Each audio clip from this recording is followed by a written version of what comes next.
नमस्कार मित्रांनो, जयवंतराव भोसले कृष्णा कृषी महाविद्यालय रेटरे बुद्रुकच्या विद्यार्थिनी आज येरवडे गावामध्ये सफरचंदाचे जाम कसे बनवावे याचे प्रात्यक्षिक घेणार आहेत. साहित्य: 1 किलो सफरचंद, 800 ग्रॅम साखर, 2 ग्रॅम सायट्रिक ॲसिड, हँड रिफ्रॅक्टोमीटर.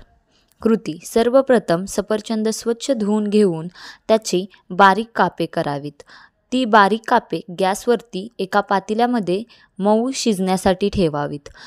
ती कापे मऊ शिजल्यानंतर थंड झाल्यानंतर एका मिक्सरमध्ये बारीक करून घ्यावीत.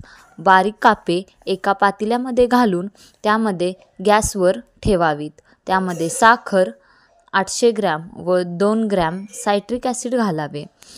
ते मिश्रण घट्ट होईपर्यंत शिजवावे. नंतर त्याचा TSS चेक करावा.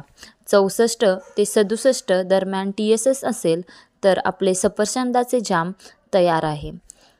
तयार जाम काचेच्या भरणीत भरून ठेवावे व ब्रेड किंवा चपातीसोबत खाण्यास तयार आहे सफरचंदाचे जाम.